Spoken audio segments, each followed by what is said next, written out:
If you've been paying attention to the rhetoric surrounding the upcoming bishops' meeting in the Vatican, you'll know that almost everyone has been trying to downplay expectations about its outcome. The meeting is, of course, meant for the cardinals to address the crisis of abuse in the church, which will of course focus on the abuse cases involving minors and will very likely all but ignore the targeting of seminarians because they're adults. But I digress. Everyone, and I mean everyone, in position of power is telling the faithful and the media not to expect much out of this bishops' meeting. This despite the fact that in November the bishops in America met and tried to institute some changes to practice to address the problem. Their solution was to instigate some kind of lay oversight board to police the bishops, a curious way of doing things in a hierarchical church.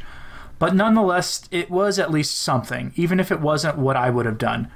I would have done a complete house cleaning top to bottom that would have purged anyone with same-sex attraction from the clerical state, regardless of rank. And if you remember, the Vatican intervened at that time. Cardinal Supich, friend of this channel, had a statement prepared at the time, lauding the decision of the Vatican to intervene, almost as if he knew the intervention was going to happen. Now expectations are being squashed. I mean, why would we expect the Vatican to take this seriously anyway? Look at the number of men living the Bay Area lifestyle who occupy positions of power in the Vatican. Look at the case of Bishop Zanchetta of Argentina, who was given a promotion to a cushy job in the Roman Curia, despite it being proven that Pope Francis knew about the allegations against him. Or look at Cardinal Coco Palmero, aka Cardinal Coco Puffs, who the Italian police and media have alleged was presiding over a same-sex orgy. They occupy positions of power, and even if they've retired like Cardinal Coco Palmero has, they still exercise a great deal of influence in the upper echelons of the church. Let's have a look at what Pope Francis said to reporters on this issue. From the most trusted name in fake news, CNN. Pope downplays upcoming Vatican summit on clergy sex abuse. Posted on Monday, January 28th by Rosa Flores of CNN. Aboard the papal plane, returning to Rome from World Youth Day in Panama, Pope Francis downplayed the expectations for an upcoming bishops' meeting in Rome on the church's clergy sex abuse scandal. I perceived inflated expectations. We have to deflate expectations, Francis told reporters Sunday evening on the papal plane. The Pope's Council of Cardinal Advisors suggested the summit, according to Francis, because some bishops didn't understand well or didn't know what to do about the sex abuse crisis. The goal, he explained, is to make bishops aware of the problem and to share roles and responsibilities, a set of protocols on the handling by bishops and archbishops. We saw that some bishops didn't understand well, or didn't know what to do, or they did something good or something wrong. We felt the responsibility of giving them a catechesis teaching on this problem to the bishops' conferences. I regularly receive people who have been abused. I remember one, 40 years old, who was unable to pray. Terrible, the suffering is terrible. So firstly, that they may be aware of this. That is the main thing, but before thinking about what should be done, they first must be aware. Then there will be prayer. There will be some testimony so that they may be made aware, and some penitential liturgy to ask forgiveness for the whole church. But Pope Francis also said the problem of sexual abuse of children is not going away because it's a human problem.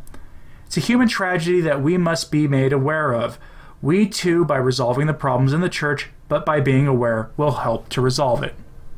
In that article, Pope Francis hit a number of topics as he typically does in his papal flight audiences. That story is on the Sources blog like usual. Saying that the problem of abuse will continue because it happens everywhere is more than a little disconcerting. As I said in a video last week or the week before, the Catholic Church cannot and should never be compared to secular organizations. The Church is not just another Christian community, nor is it remotely comparable to secular schools or nonprofit organizations. The Church has higher standards for its priests because its system of morality is directly traceable to Christ and his apostles themselves. The Catholic philosopher Peter Kraft once defined the word holy as set apart. The Church, her ministers, and even her laity are set apart from the world. We are to be salt and light for the world. Saying that the problem of abuse will not go away because it happens everywhere diminishes that salt and light, which is deeply disturbing. What's more disturbing is the element of truth in it. For the problems of the world crept into the church as soon as the windows of the world were open to the world, and as soon as she started adopting worldly values. And that adoption of worldly values began in the decades prior to the Second Vatican Council. You only have to look at the establishment of the Vatican Bank and the loosening of and adoption of the rules of usury by the Vatican as a prime example of this. But my favorite part of his statement was when he said the goal was to make bishops aware of the problem. Trust me, they're aware, and the U.S. federal government thinks they're aware too, and have been covering the issue up. Hence why a RICO investigation looms large in their minds. The talk of prayer and penitential liturgies is good, but without concrete action like, say, again, enforcing priestly celibacy norms and not permitting priests who violate Catholic moral teaching to be ordained, most of those actions will be for naught. The Vatican sent out a letter to the bishops who will attend, urging them to meet with the victims of abuse and their families. The following is a direct quote from that letter. "We urge each Episcopal Conference president to reach out and visit with the victims survivors of clergy sex abuse in your respective countries prior to the meeting in Rome, to learn firsthand the suffering that they have endured. Absent a comprehensive and communal response, not only will we fail to bring healing to victim survivors, but the very credibility of the Church to carry on the mission of Christ will be in jeopardy throughout the world. The first step must be acknowledging the truth of what has happened." The letter concludes by saying that, quote, "Each of us needs to own this challenge, coming together in solidarity, humility, and penitence to repair the damage done, sharing a common commitment to transparency, and holding everyone in the Church accountable," end quote. There is a lot to unpack there. In light of the downplaying of expectations the Pope and others have engaged in, that letter, sent in December, sadly now rings hollow. Imagine the scenario. The cardinal in charge of the National Bishops' Conference meets with various victims and their families, and hears story after story of Rainbow Coalition priests preying on them when they were teenagers, all the while being told that there will be little actually done at the Episcopal meeting. Talk about sending mixed messages. I don't know what the solution to this is aside from purging the priesthood. I like the African bishops to be the chief investigators of the North and South American bishops in this matter, as they actually have a Catholic understanding of sexual morality and zero tolerance for abusers in their employ. But that won't happen either. They're a touch too militant for most people's taste today in the United States and in the West broadly. And that is part of the tragedy of the situation. But the greater tragedy is this. While, of course, predator priests who embrace sexual deviancy is a gigantic problem, the bigger problem are the bishops themselves. I don't trust the United States government to deal with this problem any more than I trust them to balance the federal budget or to refrain from further wars in the Middle East for our greatest ally. But we are in the position where the results of RICO investigations may bear more fruit than a bishops' meeting that has already had its expectations crushed by both the Pope and many of the bishops, all despite their efforts to meet with the victims of abuse.